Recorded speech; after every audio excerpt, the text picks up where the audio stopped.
uno que los patitos. Estamos a día 22 de septiembre, pero de 1885. En Ulster, Lord Randolph Churchill realiza un discurso contrario a la ley Home Rule. Ulster debe luchar y Ulster tiene razón. Resulta curioso cuando uno mira hacia atrás la memoria acerca de la primera ley de Home Rule de 1900... No, de 1886. Por eso está tan importante, por la cercanía y porque su partido inició precisamente en 1886 una operación contra la ley de Home Rule. Pero la gente suele recordar a 1914 como el inicio de la Primera Guerra Mundial y la oportunidad perdida de una Home Rule definitiva buena para Irlanda, lo cual evidentemente no sabremos porque es un alternative history, un contrafactual que evidentemente nos lleva de Lord Randolph Churchill a Sir Winston Spencer Leonard Churchill, quien tenía responsabilidades posteriormente y por eso luego habrán reclamos de los dos Churchills y su aportación cuando el segundo viaje a Belfast y a la zona del Ulster, y la memoria acerca de que fueron los escoceses protestantes aquellos que sojuzgaron en la zona norte y que son escoceses protestantes los que se enfrentan a la memoria histórica respecto de la presencia de los pro-británicos en el norte de Irlanda, como podemos mencionar la situación de los kurdos y de los armenios a comienzos del siglo XX. Pero bueno, ciertamente vamos a hacer una pequeña memoria con datos objetivos de gente que puede cambiarlos y que no lo ha hecho. Por lo tanto, la memoria es esta acerca de esta situación relacionada con el Home Rule, con esta aportación, que evidentemente podemos hablar de los fenians, los fenianos, de la situación en la Cámara de los Comunes, de las elecciones en el ámbito de Irlanda que se hacían para los representantes de Irlanda en la Cámara de los Comunes, que fue creciendo a finales del siglo XIX hasta culminar con el ámbito del inicio del siglo XX. Pero tanto, vamos a hablar de propiedad, de esa crisis de autonomía. La crisis de autonomía fue una crisis política, militar del Reino Unido, Gran Bretaña y Irlanda, que siguió a la introducción del tercer proyecto de ley de autoridad en la Cámara de los Comunes en el Reino Unido de 1912. Los hechos de que decimos respecto de esta situación que culminó en 1914 con la posibilidad de esa ley de autonomía de 1914 que lo coaguló la situación de la Primera Guerra Mundial, con luego el motín Curragh en 1914, un tiroteo también en 1914 y el tiros, Larn y todo esto, que al final, el inicio de la Primera Guerra Mundial, nos llevará directamente al levantamiento de Pascua de 1916. Los unionistas del Ulster decidieron impedir cualquier medida de gobierno para Irlanda y formaron una fuerza paramilitar, los voluntarios del Ulster, que amenazaban con resistir por la fuerza de las armas la aplicación de la ley y la autoridad de cualquier parlamento en Dublín. Los nacionalistas irlandeses, los fenianos, respondieron creando los voluntarios irlandeses para asegurar los derechos y libertades comunes a todo el pueblo de Irlanda. Recordemos lo que ha pasado en el siglo XIX respecto a las hambrunas inducidas, eso ya hablaremos después. Ambas partes comenzaron entonces a importar armas y municiones desde Alemania. Los incidentes del tráfico de armas de Larne y Howth, la capacidad del gobierno de Su Majestad para hacer frente al desafío unionista fue puesta en duda por el incidente de Curragh, cuando decenas y docenas de oficiales del ejército británico amenazaron con dimitir o enfrentar el despido en lugar de desplegarse en el Ulster, aparentemente para asegurar las armas contra la toma leal del Ulster, obligando al derrocamiento del gobierno. La crisis se evitó temporalmente por el estallido de la citada Primera Guerra Mundial. El proyecto de ley de autonomía se promulgó, pero su aplicación se suspendió durante la guerra.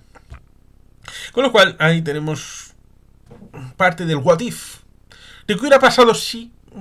Bueno, pues nunca lo sabremos a ciencia cierta, pero se puede especular y seguro que hay novelas, o puede haberlas, novelas sobre este what if, con mucha dosis de pragmatismo, siempre que se haga con buena lid.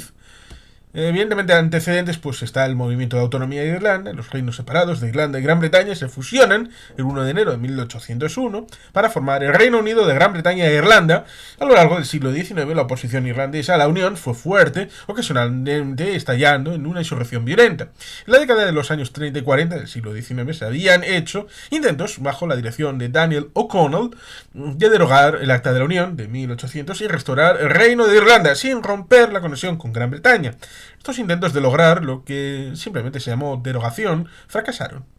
La lucha por la autonomía. En la década del 1870, la Liga de Autonomía, bajo Isaac Booth, buscó lograr una modesta forma de autogobierno para Irlanda. Bajo esta propuesta, conocida como autonomía o Home Rule, Irlanda seguiría siendo parte del Reino Unido, pero tenía un gobierno autónomo limitado. La causa fue seguida por Charles Stewart Parnell, y los intentos fueron realizados por los ministerios liberales, bajo el primer ministro británico William Edward Gladstone, para promulgar proyectos de ley de reglas caseras, de Home Rule, acompañados de un renacimiento de la Orden de Orange en el Ulster para resistir cualquier forma de Home Rule. El proyecto de ley del gobierno irlandés, esta de 1886, personalmente defendida por el primer ministro William Edward Gladstone, como renuncia a la autoridad con honor en lugar de compulsión y manera. La derrota fue en los comunes por 30 votos después de que los unionistas liberales se separaran del Partido Liberal para votar por el Partido Conservador pro-sindicalista. El segundo proyecto de ley de gobierno de Irlanda de 1893 fue aprobado por los comunes, pero derrotado en la Cámara de los Lores, donde los pares conservadores y unionistas liberales disfrutaban de una gran mayoría. Ya en 1893 los planes flotaban para reunir a 2000 hombres y perforar con soldados el Ulster. Muchos unionistas del Ulster interpretaron la violencia del sur y oeste dirigida contra los agravios de la tierra como pro-hogar, y por lo tanto creían que la autonomía era un apaciguamiento de esa violencia y resolvieron desafiar militarmente al gobierno.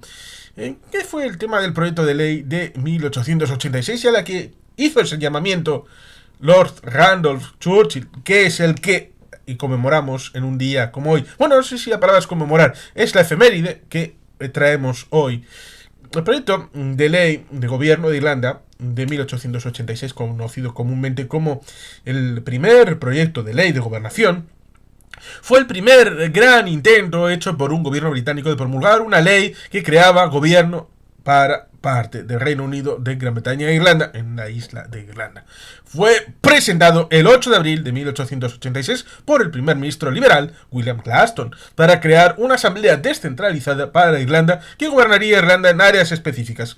El partido parlamentario irlandés había estado haciendo campaña por el gobierno local para Irlanda desde la década de los años 60. El proyecto de ley, al igual que su ley de tierras irlandesas de 1870, fue en gran medida obra de Gladstone, que excluyó tanto a los diputados irlandeses como a sus propios ministros de participar en la redacción. Después de la ley de compra de tierras Irlanda 1885 iba a ser introducida junto con un nuevo proyecto, ley de compra de tierras para reformar los derechos de los inquilinos, pero este último fue abandonado. ¿Qué aspectos clave había? Los aspectos clave del proyecto de ley de 1886 fueron legislación unicameral, asamblea, deliberadamente no convocar un parlamento para evitar vínculos con los primeros, parlamento irlandés, abolidas en 1800, marco del Acta de la Unión, que, bueno, consta de dos órdenes que podían reunirse juntos o por separado. La primera orden consistía en 28 pares representativos de irlandeses, los pares irlandeses tradicionalmente elegidos por todos los pares irlandeses para sentarse en la Cámara de los Lores de Westminster, más 75 miembros elegidos a través de una franquicia muy restringida. Podría retrasar la aprobación de la legislación durante 3 años. La segunda orden consistía en 204 o 206 miembros. No se había decidido si contar con 2 miembros elegidos por los graduados de la Real Universidad para que con 2 miembros elegidos tradicionalmente con los graduados de la Universidad de Dublín, Trinity College. Todos los diputados irlandeses quedarían excluidos de Westminster por completo. Ejecutivo. El poder ejecutivo estaría poseído por el Lord Teniente de Irlanda, cuyo ejecutivo no sería responsable de ninguna de las dos órdenes. Poder de reserva. Gran Bretaña seguirá manteniendo el control sobre una serie de cuestiones que incluyen paz, guerra, defensa, tratados con estados extranjeros, comercio y moneda. No se consignaron créditos especiales para el Ulster. Gran Bretaña mantendría el control de la Real Policía Irlandesa hasta que considerara seguro que el control pasara a Dublín. La Policía Metropolitana de Dublín pasaría a control irlandés. Cuando se presentó el proyecto de ley, Charles Stewart Parnell tuvo una reacción mixta. Dijo que tenía grandes fallas, pero estaba dispuesto a votar por él. En su famoso discurso irlandés en el gobierno autónomo, Gladstone suplicó al Parlamento que lo aprobara y concediera la autonomía a Irlanda en lugar de verse obligado a algún día en humillación. Los unionistas en la Orden de Orange fueron feroces en su resistencia. Para ellos, cualquier medida de autonomía fue denunciada como nada más que el gobierno de Roma.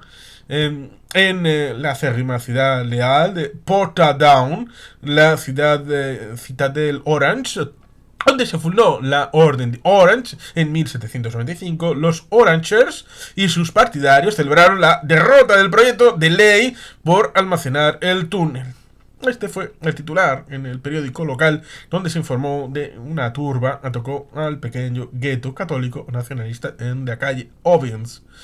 La votación del proyecto de ley tuvo lugar después de 2 meses de debate y el 8 de junio de 1886, 341 votaron en contra, incluyendo 93 liberales, mientras 311 votaron a favor. El Parlamento se disolvió el 26 de junio y convocaron las elecciones generales del Reino Unido de 1886. El Partido Unionista Liberal se formó para disipar las elecciones. Obtuvo 77 escaños. Formaron un gobierno de coalición con los conservadores y continuaron aliados con ellos en las elecciones posteriores hasta que los partidos se fusionaron en 1912. Los historiadores han sugerido que el proyecto de ley de autonomía de 1886 fue fatalmente defectuoso por la forma secreta de su redacción, con Gladstone alineado a figuras liberales como Joseph Chamberlain, que junto con un colega renunciaron en protesta del ministerio, mientras producían un proyecto de ley visto en privado por los irlandeses como mal redactado y profundamente defectuoso. El proyecto de ley de gobierno de Irlanda, Home Rule 1886, en segunda lectura, el 7 de junio de 1886, cosechó el no de conservadores 248, de liberales en 92 y de Crofters con su voto. Y el sí de los 224 liberales, el IPP con sus 84 diputados, Crofters con 2 diputados y un liberal laborista con un total de 341 a favor, 311 en contra y 18 abstenciones. La lucha, por lo tanto, de la ley del Parlamento, en 1909 estalló una crisis entre la Cámara de los Lores y los Comunes, cada uno de los cuales acusaba al otro de romper convenciones históricas. El canciller de Hacienda, David Lloyd George, el último primer ministro cuya lengua nativa no ha sido el inglés, sino era el gaélico, porque era de Gales, con la esperanza de despejar el camino para una embestida por el tema del veto de los lores a la legislación, enmarcó su presupuesto para que los lores pudieran rechazarlo, después de que los lores, con la esperanza de forzar unas elecciones generales, rechazaron el proyecto de ley de finanzas de noviembre de 1909. Los comunes acusaron a los lores de romper la convención de no rechazar un presupuesto y el primer ministro H. Asquith apeló al país. Las elecciones generales de enero de 1910 dejaron a los liberales y conservadores igualmente igualados con los nacionalistas irlandeses de John Redmond, manteniendo el equilibrio de poder en la Cámara de los Comunes. El precio de su apoyo para aprobar el presupuesto a través de los comunes, los lores le permitieron pasar, ya que ahora tenía un mandato electoral, y era una medida para frenar el poder de la Cámara de los Lores, el último obstáculo para el gobierno autónomo. Después de que los lores rechazaran esta medida, unas segundas elecciones generales en diciembre de 1910 dejaron la aritmética en la Cámara de los Comunes apenas cambiada. Si los liberales derrotaban a la Cámara de los Lores, tendrían que mantener el apoyo del Partido Irlandés con un proyecto de ley de autonomía.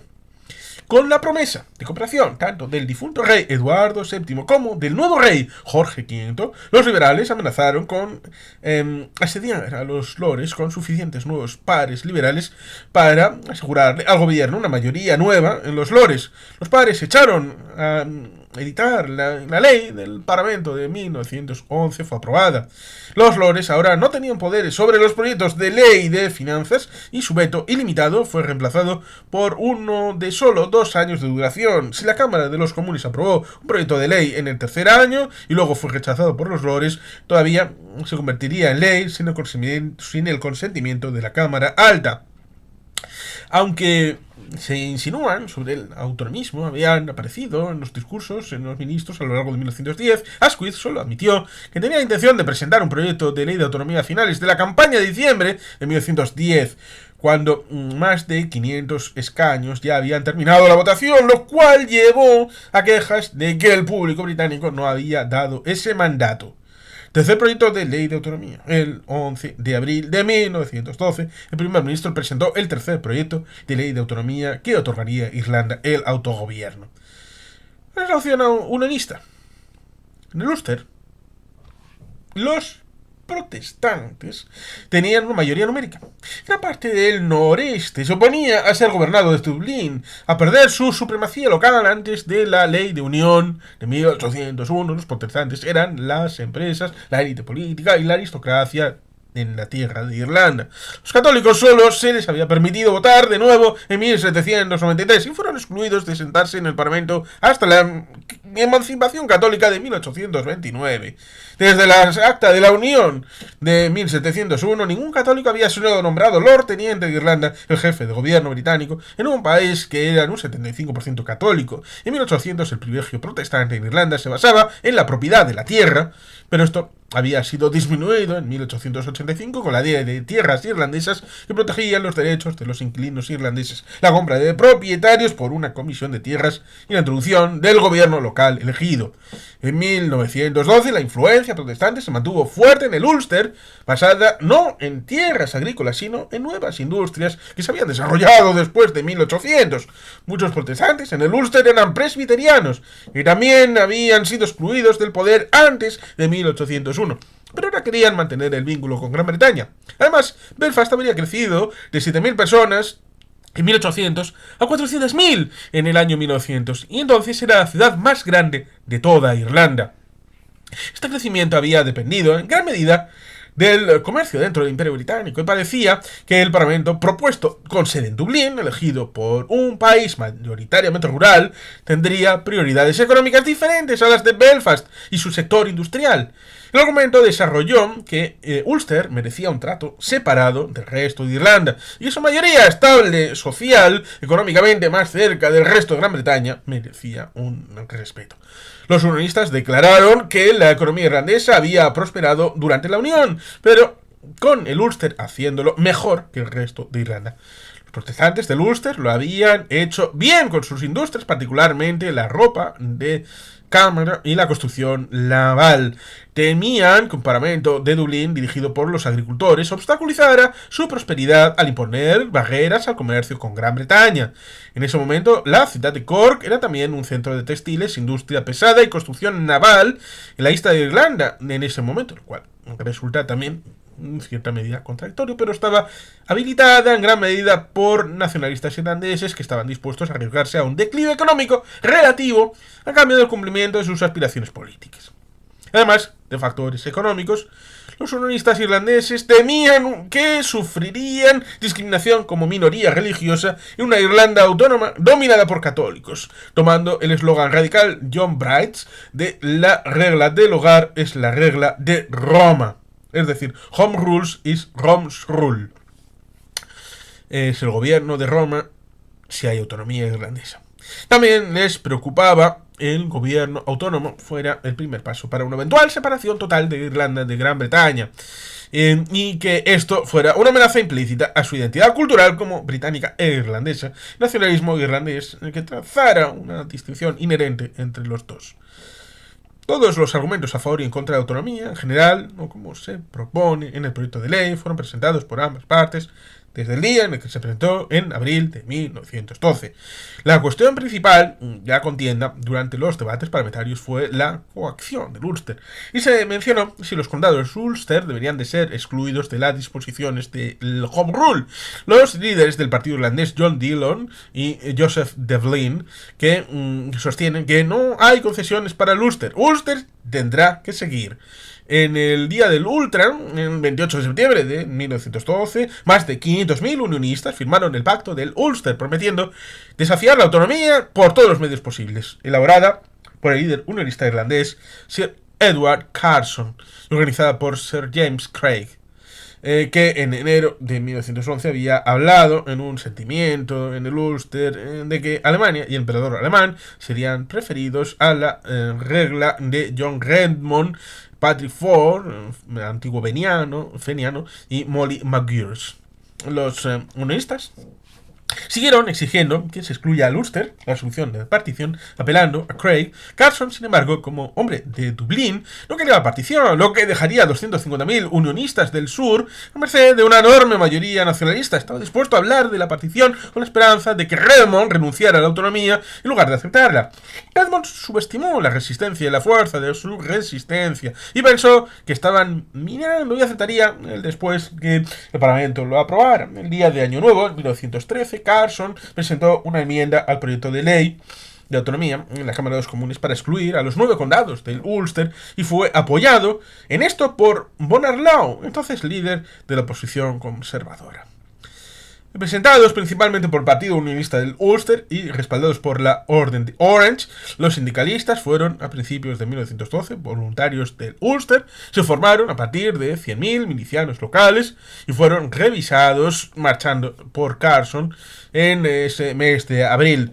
El Consejo Unionista reorganizó los voluntarios en enero de 1913 en la Fuerza Voluntaria del Ulster, UVF, paramilitares, que amenazaron con resistir por la fuerza física la aplicación de la ley y la autoridad de cualquier parlamento de Dublín, restaurado por la fuerza de las armas, temiendo que el gobierno de Dublín significara la ascendencia del catolicismo, en las palabras de un diputado, que la gobernación de Irlanda, de Home Rule de Irlanda, demostraría ser la fuente de Roma. El tema del católico, el tema del Papa. Tarde ese año, Carson y otros hombres líderes en el Ulster estaban totalmente preparados para abandonar a los unionistas del sur. La preocupación de Carson por ellos en gran medida fue agotada.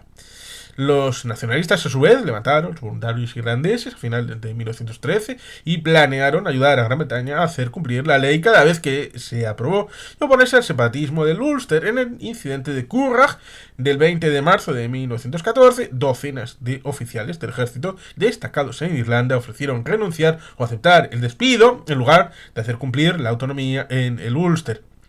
En abril de 1914, los voluntarios del Ulster importaron ilegalmente 24.000 rifles de la Alemania Imperial en el tiroteo de Larne, preocupados de que la fuerza fuera usada para imponer la ley al noreste. Los nacionalistas, dirigidos por John Redmond, se declararon inflexivos en que cualquier partición era inaceptable, y declaró que nunca podían asentir a la mutilación de la nación irlandesa. Irlanda es una unidad. La teoría de las dos naciones es para nosotros una abominación y una blasfemia. En junio de 1914, Exin Childers importó 900 fusiles alemanes para los voluntarios irlandeses en su yate, el Asgard, en el Howth Gun Running.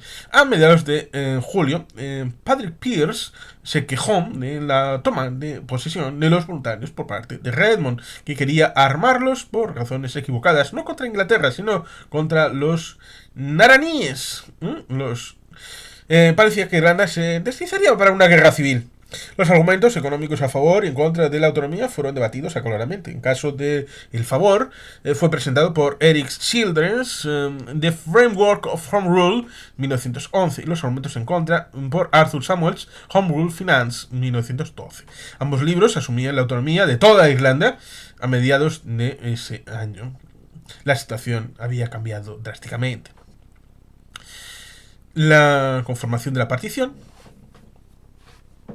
incluso antes de que el proyecto de ley se convirtiera en ley, siguieron preguntas sobre las propuestas para excluir al Ulster de la ley. En tercera lectura del proyecto de ley, el 21 de mayo, varios miembros preguntaron sobre una propuesta para excluir a todo el Ulster durante 6 años.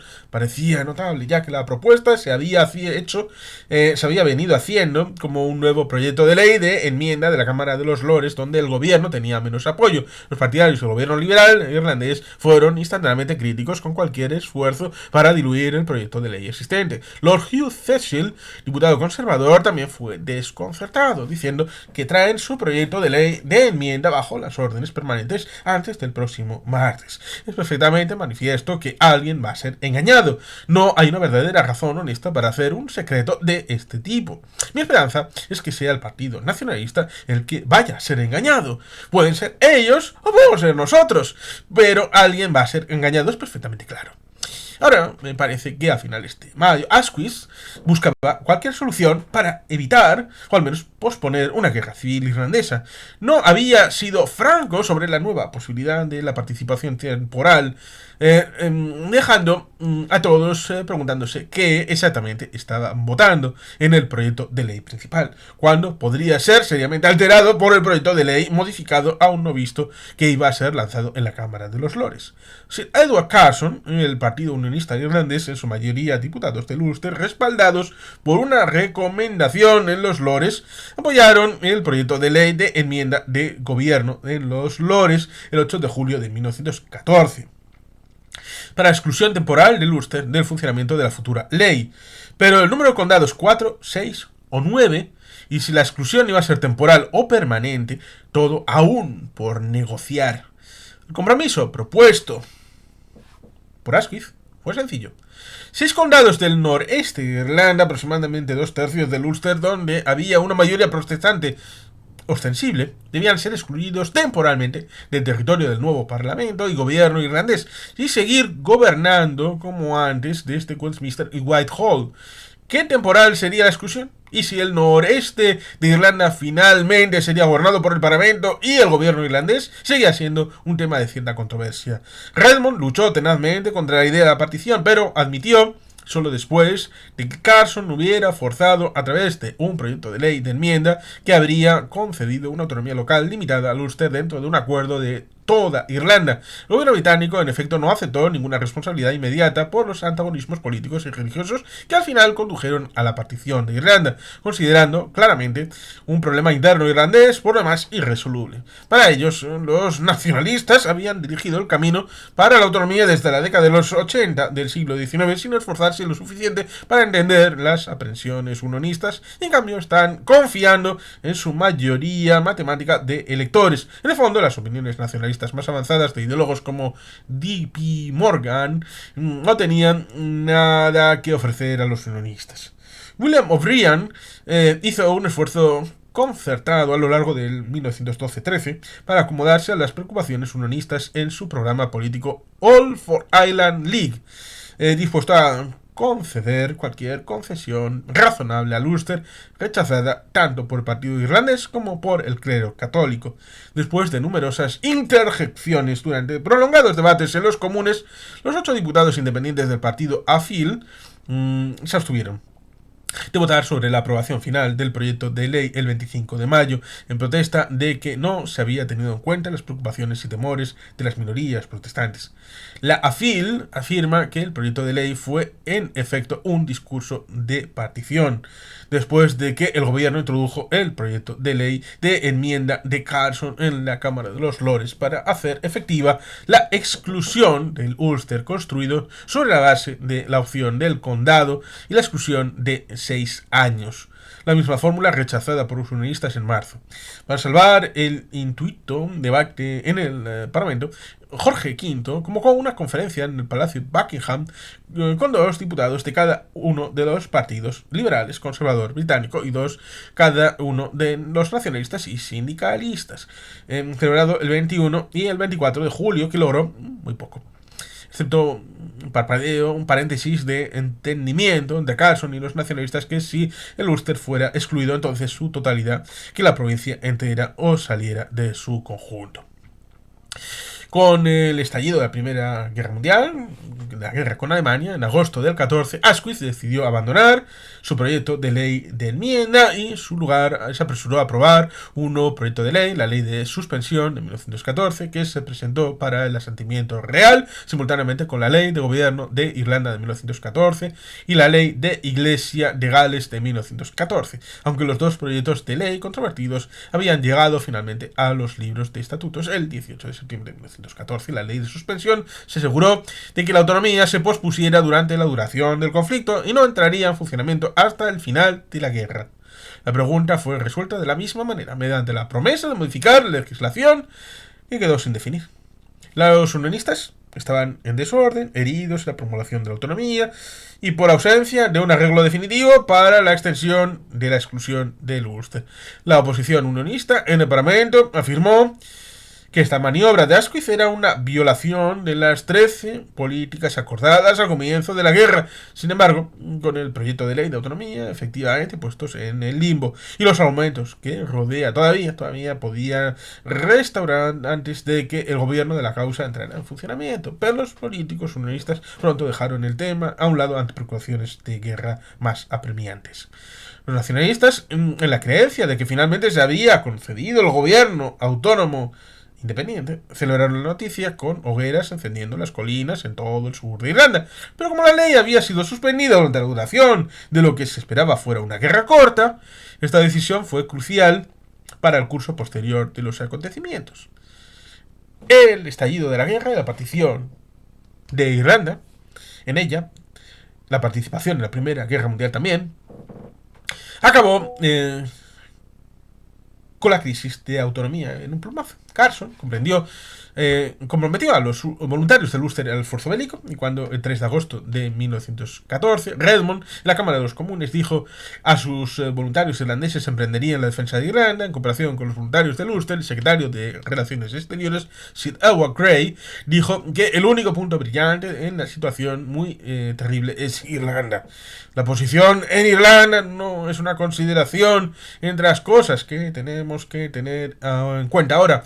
El 18 de septiembre de 1914, el proyecto de ley de autonomía recibió el asentimiento real, pero al mismo tiempo se aprobó una ley de suspensión para impedir que entrara en vigor hasta después de la guerra. Y quedó claro que la ley de modificación sería reintroducida antes de que entrara en funcionamiento. Sin embargo, al estallar la guerra, la Hermandad Republicana Irlandesa comenzó a plantear una insurrección. El levantamiento de Pascua tuvo lugar en abril del 16. Como resultado del levantamiento y de las ejecuciones y encarcelamientos masivos que lo siguieron, el pueblo irlandés se desilusionó con los nacionalistas gobernantes. Esto se hizo evidente en las elecciones parciales de Rocamone del Norte en febrero de 1917, cuando el conde Plunkett, padre del líder ejecutado en 1916, Joseph Plunkett, derrotó al candidato del partido irlandés en lo que hasta ahora había sido un escaño seguro. La ley de reclutamiento de 1918 galvanizó aún más el apoyo al llamado separatismo político.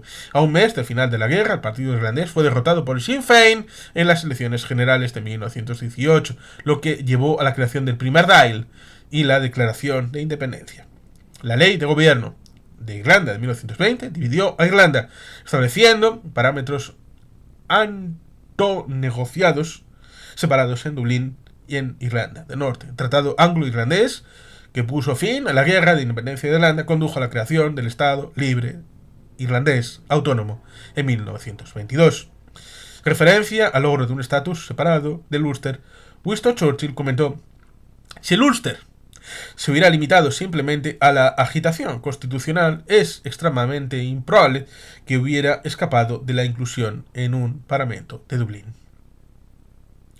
La crisis unificó a los sindicalistas dependiendo lealtades protestantes a partir de entonces. Volvemos a decir, referencia al logro de un estatus separado del Ulster, Winston Churchill, heredero en la familia de los Randolph Churchill, dijo: si el Ulster se hubiera limitado simplemente a la agitación constitucional, es extremadamente improbable que hubiera escapado de la inclusión en un parlamento de Dublín. Con lo cual, también, en este sentido, igual, la división de la isla se hubiera evitado.